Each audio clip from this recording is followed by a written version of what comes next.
आज सुबह हमने वीडियो डाला जहां हमने कहा कि महाराष्ट्र में गजब लेवल का खेला कर दिया है और शाम होते होते ये जो खेला था ये नेक्स्ट लेवल पर चला गया और ऐसा अनप्रिडिक्टेबल और ऐसा मास्टर स्ट्रोक मारा है देवेंद्र फडणवीस ने जिसकी शायद किसी ने कल्पना भी नहीं की थी। आज सुबह से सब ये कल्पना कर रहे थे, ये बातें कर रहे थे कि 2-3 दिन लगेंगे सरकार वगैरह बनाने में, शपथ ग्रहण में देवेंद्र फडणवीस सीएम बनेंगे, एकनाथ शिंदे जो है वो डिप्यूटी सीएम बनेंगे। लेकिन आनंद फानन में आज ही शाम को देवेंद्र फडणवीस जो है वो प्रेस कॉन्फ्रेंस करते हैं और सडनली अनाउंस कर देते हैं कि भैया वो सत्ता से दूर रहेंगे, मुख्यमंत्री जो है वो एकनाथ शिंदे बनेंगे। अब ये जैसे ही अनाउंस हुआ है तमाम शिव सैनिक जो है वो कंफ्यूज हो गए हैं, क्योंकि कल ही शिवसेना के जो सीएम थे उद्धव ठाकरे उन्होंने दे दिया इस्तीफा और अगले ही दिन शिव सैनिक एकनाथ शिंदे सीएम बन चुके हैं। तो ये जो शिव सैनिक जो है वो कंफ्यूज हो गए कि क्या करना है, विरोध करना है, सपोर्ट करना है। भाई बहुत नेक्स्ट लेवल वाली गुगली फेंक दी यहाँ पर देवेंद्र फडणवीस ने, एक तीर से कई सारे शिकार कर दिए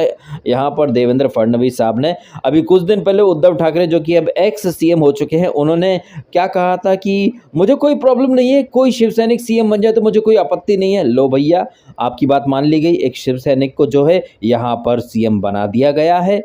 अब देवेंद्र फडणवीस के इस दाव से उद्धव ठाकरे, शिव सैनिक सारे के सारे लोग खुश हो गए, साथ ही साथ जितने वोटर थे शिवसेना के वो भी खुश हो गए एंड वो तमाम वोटर्स जिन्होंने एनडीए को वोट दिया था अब वो भी खुश हो गए होंगे। चलो भैया उनका जो वोट था कहीं ना कहीं वसूल तो हुआ, जिस पार्टी को, जिस गठबंधन को, जिन लोगों को वो सत्ता में लाना चाहते थे इवेंचुअली वो लोग सत्ता में आ ही गए। वहीं शिवसेना की कश्ती में बैठकर पूरी मलाई खाने वाले एनसीपी और कांग्रेस अब वो कहीं के नहीं रहे, अब वो चाह कर भी कुछ नहीं कर सकते। अब यहां पर एक दाव और जिसके बारे में बात करनी बहुत ज्यादा जरूरी है। पिछली बार जब देवेंद्र फडणवीस और अजित पवार मिलकर सरकार चलाना चाहते थे, बनाना चाहते थे और सडनली प्रैंक हो गया था देवेंद्र फडणवीस के साथ, तो दूध का जला छाछ कैसे फूक फूक कर पीता है इसका भी प्रदर्शन हमें देखने को मिल गया। यहां पर देवेंद्र फडणवीस ने खुद सीएम पद छोड़कर एकनाथ शिंदे को आगे कर दिया सो दैट एकनाथ शिंदे और उनके जो साथ में जो विधायक हैं उन्हें अपना मन, अपना हृदय परिवर्तन करने का कोई चांस ही नहीं मिले।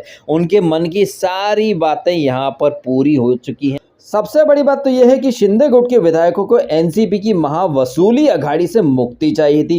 कैसे अनिल देशमुख, नवाब मलिक ने भ्रष्टाचार की नई नई स्टोरीज लिख डाली, स्टोरीज नहीं महागाथाएं लिख डाली। आपने देखा परमवीर सिंह, सचिन वाजे, कैसे कैसे कांड हुए आप सबने देखा।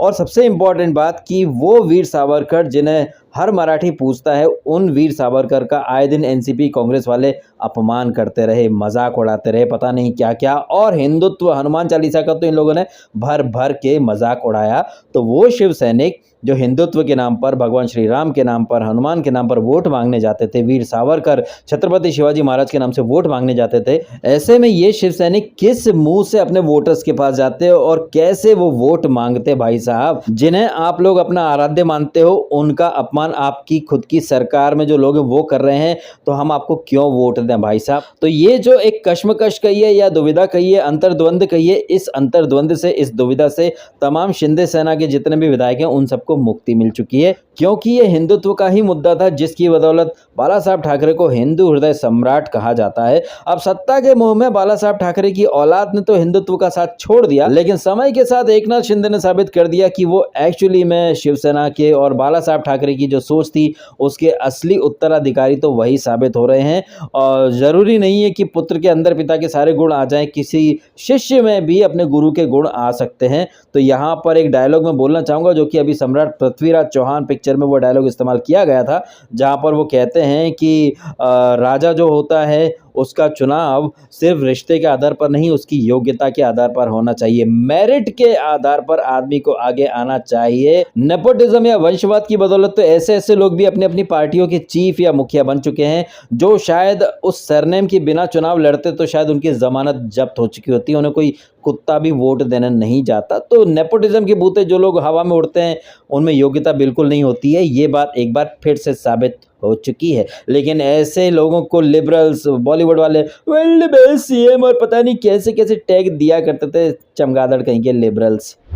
सबसे बड़ी बात तो ये कि वो तमाम लिबरल्स जो कल से कह रहे थे कि बीजेपी सत्ता की भूखी है, देखो क्या कर दिया, सत्ता के लिए कुछ भी कर सकते हैं। बीजेपी सत्ता से पीछे हट गई, एकनाथ शिंदे को आगे कर दिया। अब लिबरल्स को समझ में नहीं आ रहा कि करें तो क्या करें भाई। यहाँ पर एक चीज और निकल के आई है, बीजेपी की सोच। बीजेपी कितना आगे का सोचती है आपको समझ में आ जाना चाहिए।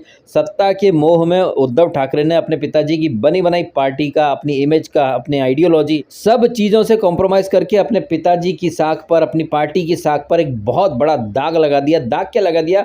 ऑलमोस्ट अपनी पार्टी का बेड़ा गर्क करके रख दिया। पुत्र मोह में, सत्ता मोह में उन्होंने अपना नजदीक का फायदा देखा, दूर का नुकसान नहीं देखा कि 5 साल बाद जब वोट मांगने जाएंगे तो वोटर्स को क्या मुंह दिखाएंगे। आपने इस बार वोटर्स से वोट मांगे थे एनडीए के नाम पर, लेकिन आप एनसीपी और कांग्रेस के हो गए, तो वोटर्स आपसे सवाल करेंगे, आपको वोट नहीं देंगे। आपने आगे का नुकसान नहीं सोचा, नजदीक का फायदा देख करके कूद पड़े गड्ढे में। अब आप कहीं किसी लायक नहीं रहे। वहीं बीजेपी ने अपनी आइडियोलॉजी, अपने सिद्धांत को आगे रखा। अभी का उन्होंने फायदा नहीं देखा, आगे का फायदा देखा। और क्या पता भाई, अब जब चुनाव हो तो बीजेपी अकेली ही इतने वोट लेकर के आ जाए कि उसे किसी के सहारे साथ की जरूरत ही ना पड़े। तो यहाँ पर बीजेपी, देवेंद्र फडणवीस, इन सब लोगों ने बहुत दूर की प्लानिंग की है। और शायद इसीलिए बीजेपी जो है, जिसके बारे में कहा जाता है कि बीजेपी हमेशा चुनावी मोड में रहती है, तो यहाँ पर उसके भी हमें दर्शन देखने को मिले हैं। तो जैसे कि आज सुबह के वीडियो में मैंने कहा था कि नेक्स्ट लेवल का दिमाग लगा के गेम खेल गए हैं देवेंद्र फडणवीस। शाम होते होते उन्होंने अपना ही रिकॉर्ड तोड़ दिया और इतना ज़्यादा बड़ा वाला मास्टर स्ट्रोक कहिए, अनप्रिडिक्टेबिलिटी कहिए, इतने सारे दावपेच दिखा दिए, ऐसी गुगली और ऐसी बाउंसर मारी कि बहुत सारे लोग तो अभी तक चक्कर खा रहे हैं कि यार ये हो क्या गया, समझ में नहीं आ रहा है। कहाँ से, कैसी सोच कहाँ से ले आते हैं बीजेपी वाले। भाई बीजेपी वहाँ से सोचना शुरू करती है जहाँ पर बाकी पार्टियों की सोच खत्म हो जाती है। और इसका प्रदर्शन आज बीजेपी ने बढ़िया तरीके से दिखा दिया है। काफ़ी लोग ये भी कहेंगे कि यार देवेंद्र फडणवीस सीएम था, अभी डिप्यूटी सीएम बन गया। अगेन यहाँ पर वही चीज़ रिपीट करना चाहूँगा, नज़दीक का नुकसान झेल लो, आगे फ़ायदा ही फ़ायदा मिल सकता है। इसके बारे में शेयर मार्केट में लोग कहते हैं ना कि भैया इन्वेस्टमेंट करो तो थोड़ा सा सब्र रखो, पेशेंस रखो, आगे चल के इन्वेस्टमेंट आपको 3, 4, 5 गुना बढ़कर मिलेगा। बीजेपी यही कर रही है भैया, अभी थोड़ा सा नुकसान झेल लो, आगे चल के अपने बूते चुनाव लड़ेंगे और क्या पता भाई 150 से ज़्यादा सीटें अकेली बीजेपी ही लेकर के आ जाए। और सबसे घनघोर बेइज्जती तो हुई है ठाकरे परिवार की। वो हैं शिवसेना के असली मालिक, लेकिन अब वो सत्ता में नहीं हैं भाई साहब। जिस तरह से ये संजय राउत बोल रहा था कि अगला सीएम जो है वो शिवसेना से बनेगा, शिव सैनिक ही सीएम बना, लेकिन ठाकरे परिवार से नहीं है और ना ही ठाकरे परिवार वाली शिवसेना से है। ये जो शिंदे सेना से जो मुख्यमंत्री बने हैं एकनाथ शिंदे, इन्हें हम ऑल द बेस्ट बोलना चाहेंगे। उम्मीद करेंगे कि ये जो ब्लंडर जो 2.5 साल में उद्धव ठाकरे सरकार ने किए हैं, उन ब्लंडर को साफ करें और बाकी जो सिचुएशंस हैं जैसे सुशांत केस, इसे रीओपन किया जाए और जल्दी से जल्दी इस केस को अपने असली मुकाम तक पहुंचाया जाए। साधु जो मारे गए थे पालघर में, उन्हें न्याय मिले। ये सबसे बड़ी और सबसे इम्पॉर्टेंट प्रायोरिटी होनी चाहिए। हिंदुत्ववादी सरकार जो अभी बनी है एकनाथ शिंदे और देवेंद्र फडणवीस की अगुवाई में, उम्मीद करेंगे ये सरकार काफ़ी अच्छा काम करे। खैर आप कमेंट करके बताइएगा आपके ओपिनियन। वीडियो अच्छा लगा तो लाइक ज़रूर कीजिएगा। आपने समय निकाला, वीडियो देखा, आपका बहुत बहुत धन्यवाद। Thank you so much.